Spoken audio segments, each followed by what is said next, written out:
I want to start today by saying something that might sound a little strange, coming from a physician who's spent 3 decades treating cardiovascular conditions. Most of what patients understand about blood pressure is incomplete. And I don't say that to be provocative.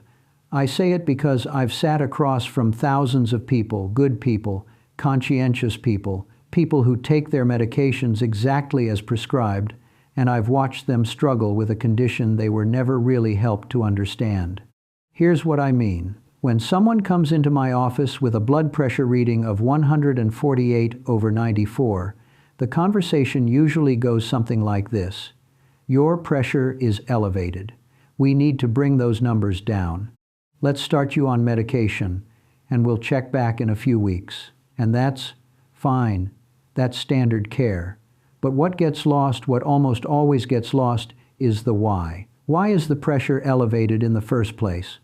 Because here's the thing, most people over 60 are never told. High blood pressure, in the majority of cases, is not a disease of the heart. The heart is doing exactly what it's supposed to do. The problem, the actual physical, biological problem, is happening in the blood vessels themselves. Your arteries are becoming stiffer, less responsive, less able to expand when blood flows through them. And when that happens, when those vessels lose their flexibility, the pressure inside them rises. Not because something is broken, but because something has changed. And that something has a name. It's called nitric oxide. Now, I'm going to explain exactly what that means in a moment. But first, I want you to sit with this idea because it reframes everything. What if the real issue isn't the number on the blood pressure cuff?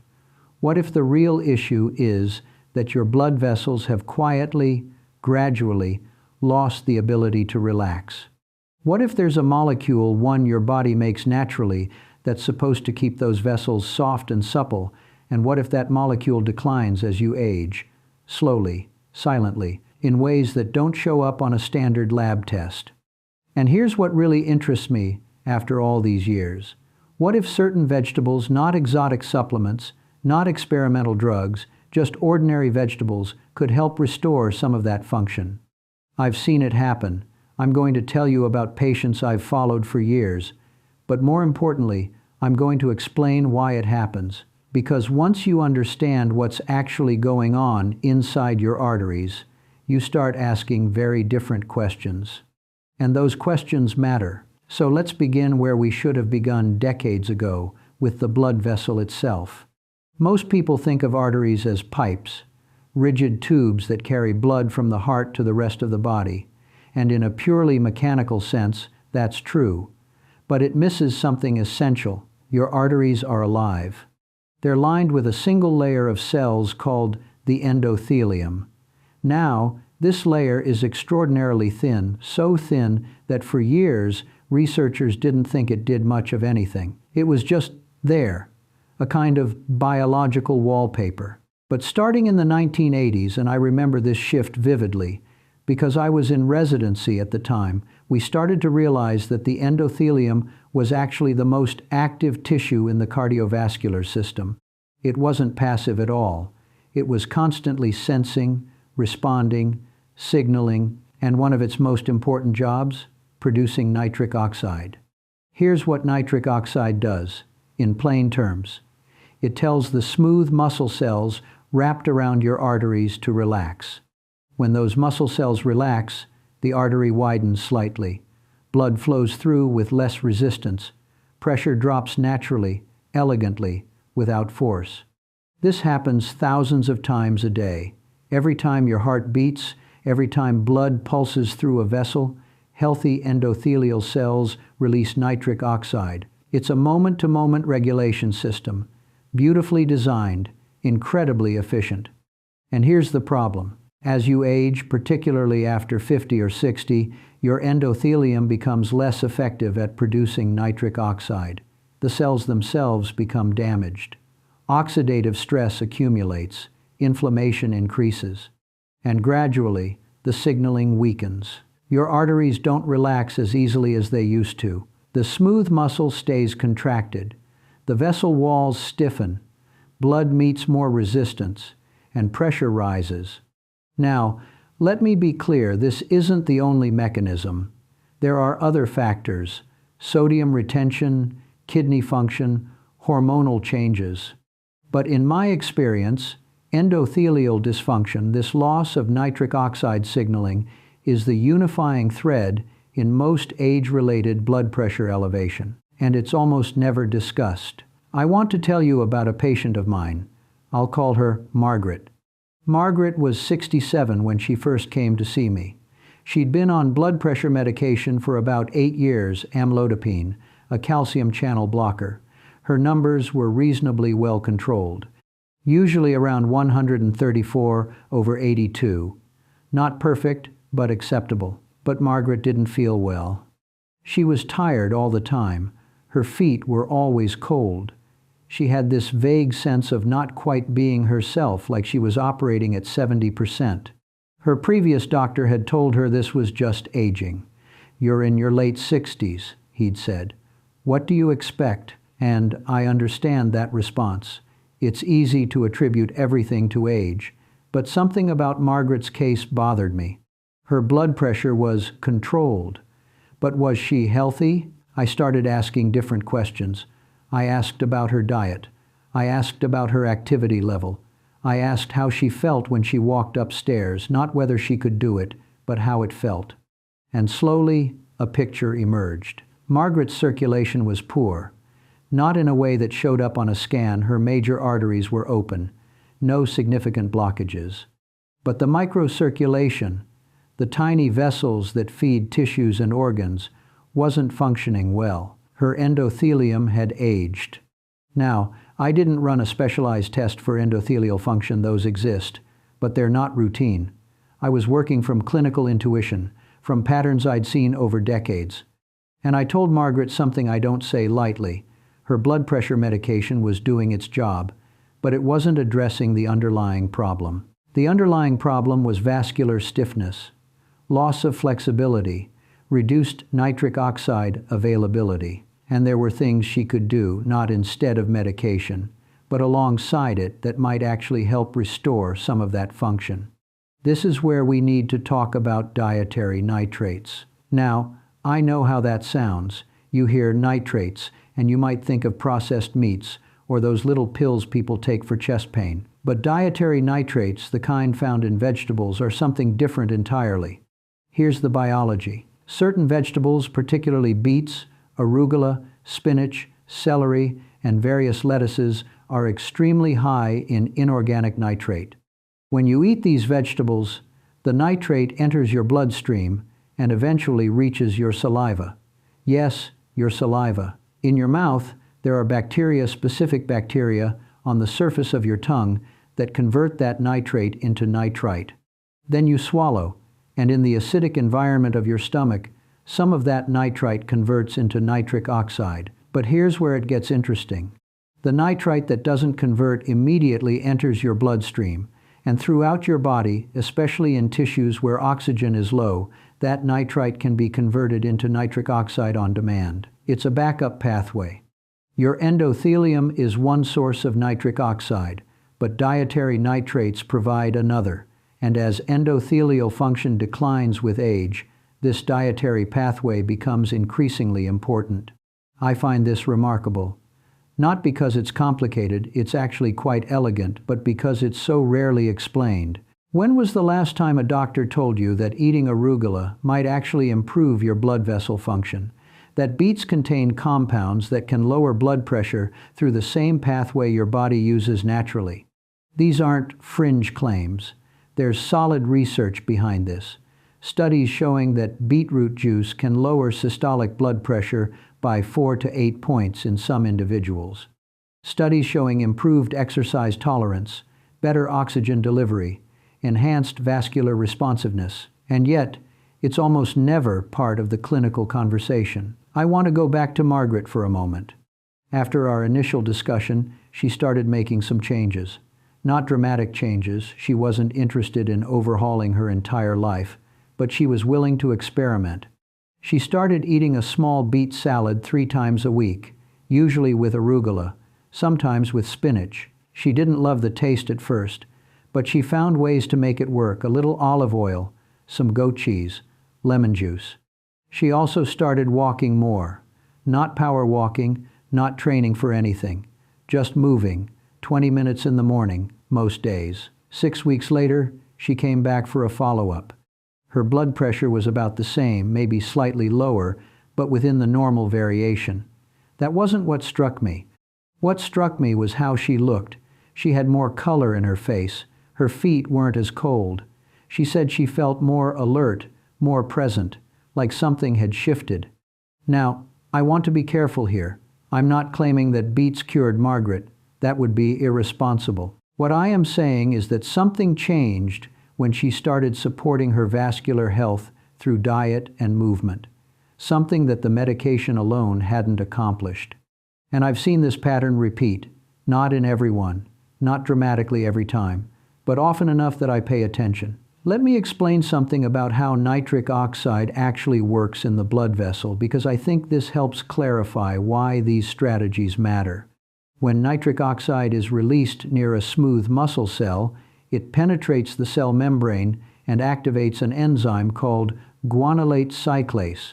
This enzyme produces a messenger molecule called cyclic GMP, which triggers a cascade of events that ultimately causes the muscle to relax. The muscle literally loosens its grip on the artery. When this happens across millions of muscle cells in arteries throughout your body, the overall effect is significant. Vessels dilate, blood flows more easily, pressure drops. But here's the key. This system requires adequate nitric oxide to function. If your endothelium isn't producing enough nitric oxide because of age, because of oxidative stress, because of chronic inflammation, the system becomes sluggish. The muscles don't relax as readily. The arteries stay constricted. This is what we mean by arterial stiffness. It's not that your arteries have literally turned to stone. It's that the signaling mechanism that allows them to relax has become impaired. The hardware is still there.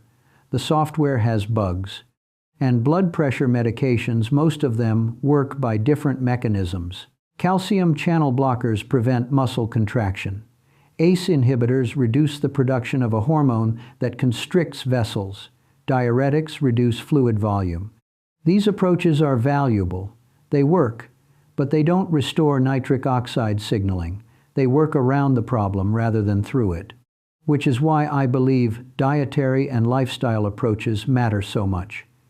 They address the underlying biology in a way that medications often don't.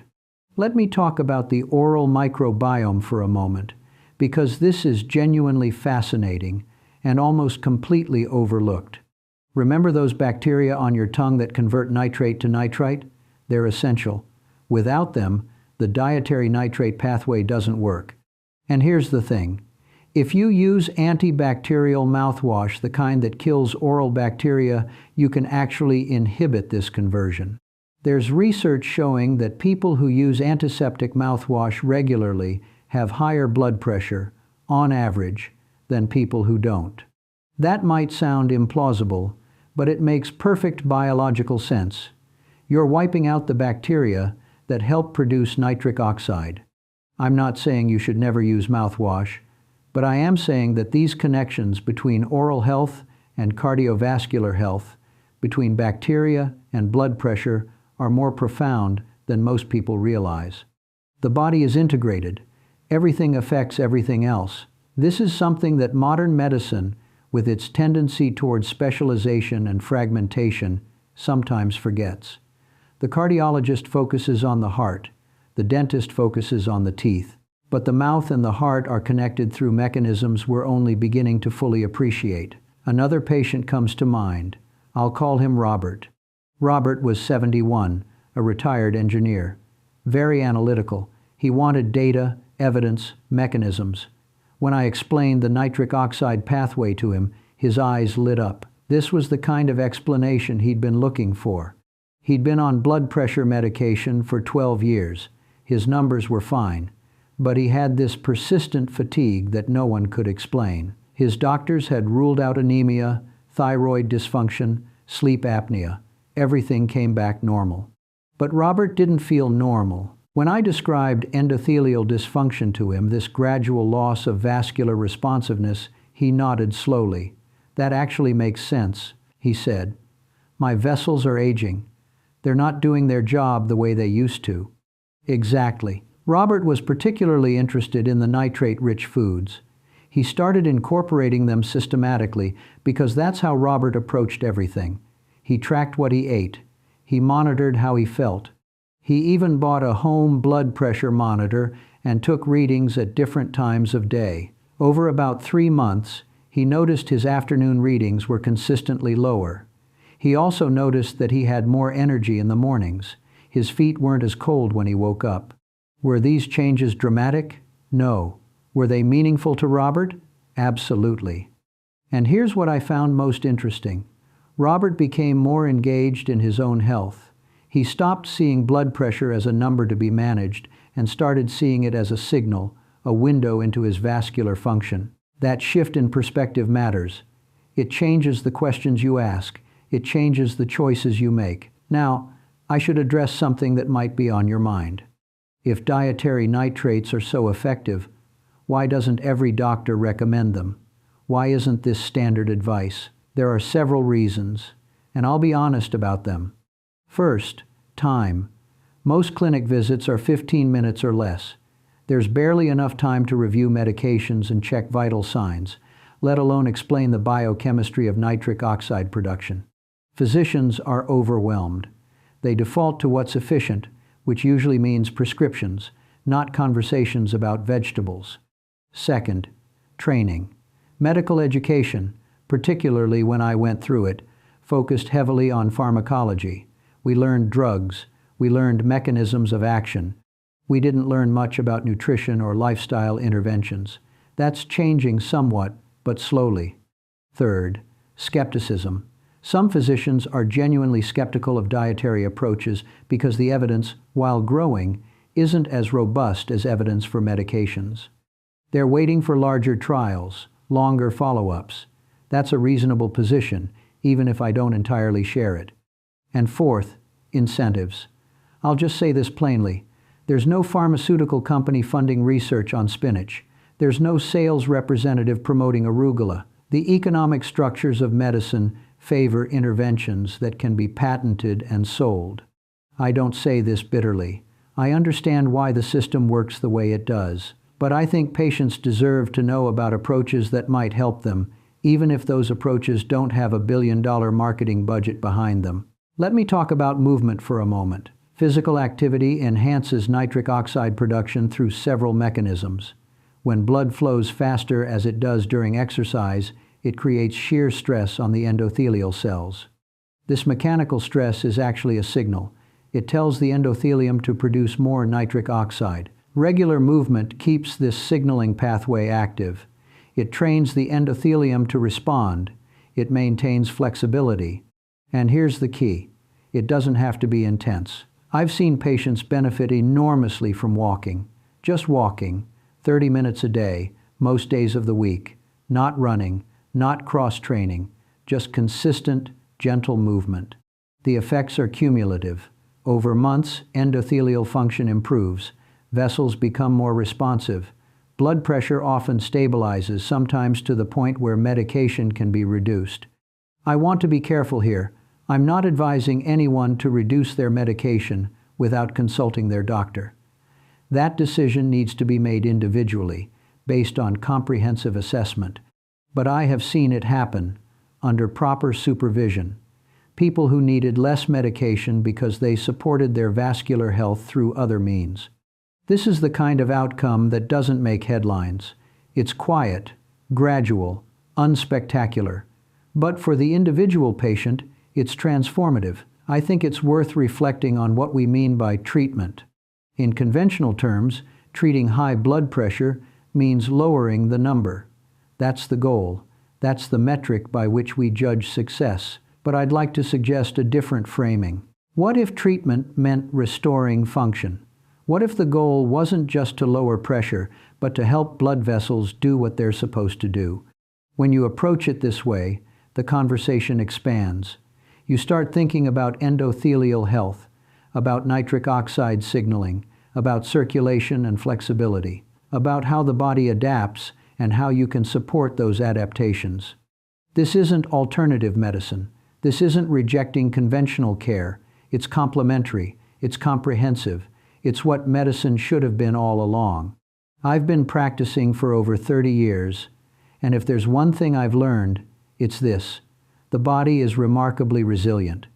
Even at 65, even at 75, even after decades of stiffness and dysfunction, the body can still respond. The endothelium can still improve. Nitric oxide production can still be supported. Not restored to youthful levels, necessarily, but improved, meaningfully, measurably. This is what I try to convey to my patients. Aging changes the rules, but it doesn't remove options. There are always things you can do, small things that accumulate, choices that matter. Eating vegetables rich in nitrates, moving regularly, avoiding habits that harm endothelial function like smoking or excessive alcohol or chronic stress.